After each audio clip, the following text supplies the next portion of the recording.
जय माता दी। मैं हूं हेमा भारती और आप देख रहे हैं मेरा चैनल माँ हेमा चैनल।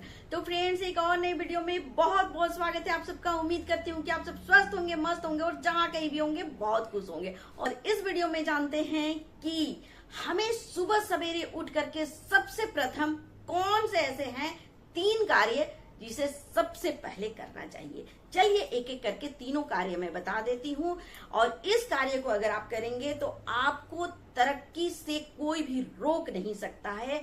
आप अपने कार्य में, अपने जीवन में हमेशा सफल रहेंगे, आपको हमेशा सफलता मिलेगी हर कार्य में। तो चलिए जल्दी से जानते हैं कि वो कौन सा 3 कार्य है जिसे हमें सवेरे उठ करके सबसे पहले करना चाहिए।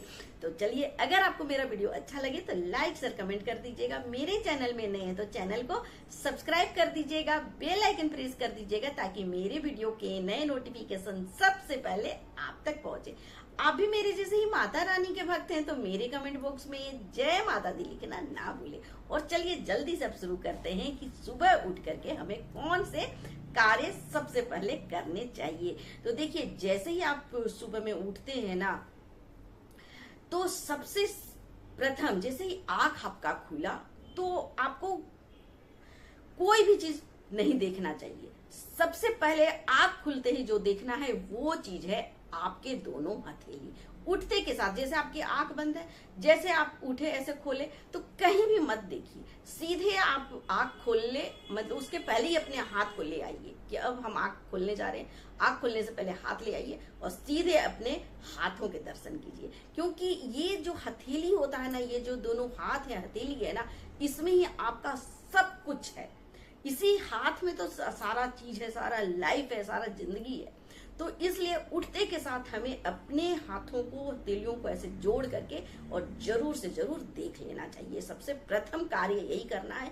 उठते के साथ आपको अपने हथेली को देखना है बहुत अच्छे से, क्योंकि देवी देवता, भगवान, हमारे गुरुजन, हर कोई यहीं पर विराजमान होते हैं। यहीं से हमारे जितने भी आशीर्वाद हैं, आशीष है, कृपा है, सब कुछ यहीं से बरसता है। तो इसलिए हमें ये सबसे पहले देखना चाहिए। तो ये देख करके अपने दिन का शुरुआत करें और आपको तरक्की से फिर कोई रोक नहीं सकता है। तो चलिए अब फटाफट जानते हैं नंबर 2। तो नंबर 2 है कि जैसे आप तो अब आंख खोले और हथेली आप देख लिए, ये कार्य पहला कार्य हो गया। अब दूसरा कार्य जैसे ही करेंगे, अब आप अपने बिस्तर को छोड़ करके धरती माँ में कदम रखना है आपको। जैसे ही आप अपने जमीन में पैर को रखें तो आपको उससे पहले धरती माँ को अपने मस्तक से लगाना है, उन्हें प्रणाम करना है। बिना प्रणाम किए आप कभी भी अपने पैर को धरती माता में मत रखिए, क्योंकि इससे भी अगर आप ये कार्य नहीं करते हैं ना, इसलिए भी आपका जीवन जो है सो हमेशा कष्टदायक रहता है, हमेशा आप परेशान रहते हैं एकदम। हर कोई को देखते हैं ना, अधिकतर लोग ना परेशान ही रहते हैं। ऊपर से सब लगेंगे कि बहुत खुश है, बहुत खुश है, लेकिन कोई भी खुश नहीं है इस दुनिया में। हर कोई तकलीफ में है। तो क्यों तकलीफ में रहता है? क्योंकि हम छोटी छोटी गलतियां करते रहते हैं अपने जीवन में। और अगर हम इन गलतियों को करना छोड़ देंगे, हर एक नियम को अगर हम जान जाएंगे, तो कभी भी कष्ट हमारे जीवन में नहीं आएगा। आएगा कष्ट, ऐसा नहीं मैं बोलती हूँ कि कष्ट नहीं आएगा, क्योंकि दिन के बाद रात और रात के बाद दिन तो आएगा ही, लेकिन वो महसूस नहीं होगा। रात कैसे कट जाता है ना, पता नहीं चलता है। जब आप एकदम मस्त रहते हैं, अच्छे से, बहुत अच्छा नींद जब आपको आती है, तो रात पता चलता है कब रात, इतना भयानक रात, अंधेरा रात, अंधकारमय रात जो है वो कब चुटकी में बीत जाता है पता ही नहीं चलता है। ऐसा अगर नींद आता है, ऐसे सोए और नींद खुली और सवेरा हो जाता है, तो ये से मतलब वो चुटकी में बीत जाता है। और अगर आपका रात भारी है तो कष्ट में है तो रात नहीं बीतता है, आपको नींद भी नहीं अच्छे से आती है, आपको नींद आएगी नहीं अच्छे से, आप परेशान रहेंगे रात भर और फिर ना नींद आएगी अच्छे से। और यही रात जो है वो लगेगा कितना लंबा है, कितना बड़ा रात है, बीतता ही नहीं। तो ये होता है, रात और दिन तो आएगा ही, लेकिन कौन सा समय कैसे बीत रहा है ये बड़ी बात है ना।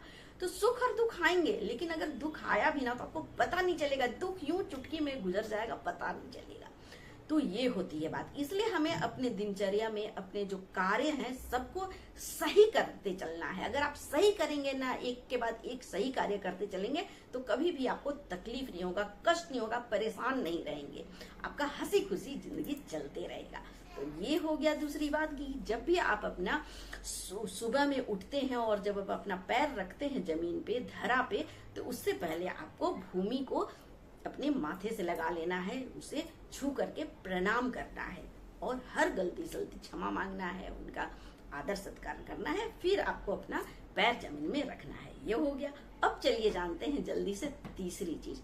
तीसरी चीज है कि जब आप सवेरे उठते हैं तो आपको 5 भक्तों के नाम जरूर लेने चाहिए। 5 भक्त मैं बोल रही हूँ, समझ रहे ना? तो भक्त के नाम लेने हैं।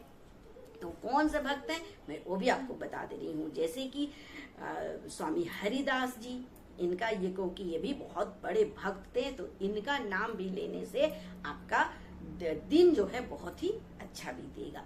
दूसरा नाम है वो है नारद मुनि, वो भी बहुत बड़े भक्त थे, श्री हरि विष्णु जी के बहुत बड़े भक्त है ना। तो वो हर वक्त, आप जानते ही है, सबको पता है कि वो हर वक्त नारायण नारायण नारायण, मतलब उनका नाम रटते रहते हैं। इसलिए मैं देखिए बोलती हूँ कि हमेशा आपको जो भगवान है, हमारे इष्ट देव है, उनका नाम रटना है।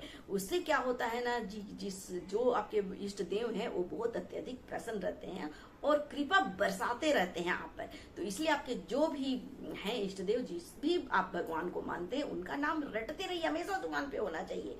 जैसे मैं बोलती हूँ ना कि मैं राधा नाम जपती हूँ, तो राधा राधा राधा राधा बोलते रहना। अगर आप कृष्ण राम का नाम लेते हैं तो कृष्ण कृष्ण कृष्ण राम राम राम, हरे राम हरे कृष्ण ऐसे बोलना है। या माता रानी के भक्त हैं तो जय माता दी जय माता दी जय माता दी। मतलब कोई भी देवी देवता का जिसे भी आप मानते हैं, जो भी आपके भगवान है, उनका नाम हमेशा रटते रहना चाहिए। जैसे कि हमारे नारद मुनि जी हमेशा अपने गुरु का नाम, अपने जो भगवान थे उनके, हरि विष्णु के जिनके वो भक्त थे, उनका नाम हमेशा रटते रहते थे, नारायण नारायण नारायण नारायण। तो इस तरह से तो उनका नाम भी, आप नारद जी का नाम लेंगे तो भी आप अपने जीवन में हमेशा तरक्की करेंगे। चलिए अब जल्दी से जानते हैं तीसरा भक्त का नाम आप क्या ले सकते हैं। देखिए कोई भी भक्त का नाम ले लीजिएगा, मैं ऐसे 5 आपको बता दे रही हूँ तो आपको इजी रहेगा। ये 5 का नाम जान लीजिए और सुबह सवेरे उठ करके 5 भक्त का नाम ले लीजिएगा, तो आपको बहुत ही मतलब जीवन में अच्छा चीज होगा, एकदम आप सुखी संपन्न रहेंगे, हर कार्य में सफलता मिलेगा। तो मैं ऐसे गुप्त चीज आपको बताते रहती हूँ, तो आप सब इसे फॉलो करें और अपनी जिंदगी को बना ले एकदम सुखमय। तो चलिए अब जानते हैं तीसरा नाम कौन सा है। तो तीसरा नाम है हनुमान जी का नाम। वो भी अपने श्री रामचंद्र जी के परम भक्त थे, उनके जैसा भक्त भी इस दुनिया में कोई नहीं। तो आप सुबह सवेरे उठ करके हनुमान जी का भी नाम लीजिए। 5 भक्त में हनुमान जी का भी नाम आपको रखना है, क्योंकि उनके जैसा भक्त भी कोई नहीं है। गजब के भक्त थे श्री रामचंद्र जी के, वो हमेशा चरण में ही रहते थे। माता सीता और साथ में श्री रामचंद्र जी उनके हृदय में बसते थे। लक्ष्मण जी के साथ सीता और राम जी उनके हृदय में बसते थे। हर वक्त वो श्री राम ही रटते रहते थे। उनके जैसा परम भक्त इस दुनिया में और कोई नहीं। तो ये हो गया, उनका नाम जरूर लीजिए। अब चौथा नंबर है, वो है ध्रुव जी, जो कि वो भी बहुत बड़े नारायण के भक्त है। क्योंकि ध्रुव जी के सबको को पता है कि ध्रुव जी के साथ क्या घटना घटा था, वो सब मैं देखिए बाद में वीडियो लेकर के आऊंगी और एक चीज का मैं अच्छे से बताऊंगी। तो ध्रुव का नाम भी आप जरूर लीजिएगा, ये भी बहुत बड़े भक्त थे। और लास्ट में बताती हूँ प्रहलाद जी का, जो कि सभी जानते हैं कि होलिका में जो होलिका दहन होता है वो प्रहलाद जी के ही चलते होता है, क्योंकि प्रहलाद जी भी हरि विष्णु के बहुत बड़े भक्त थे। तो उनके चलते ही मतलब होलिका का जो हुआ था, ये जो हर वर्ष हम दहन करते हैं प्रहलाद जी के चलते ही। तो मतलब इतने बड़े वो भक्त कि उनकी रक्षा करते हैं, प्रहलाद जी का रक्षा होता है और होलिका जल जाती है। तो ये आपको मैं 5 भक्त का नाम बता दी हूँ। तो चलिए फिर से एक बार रिपीट कर देती हूँ 5 भक्त के कौन से नाम है।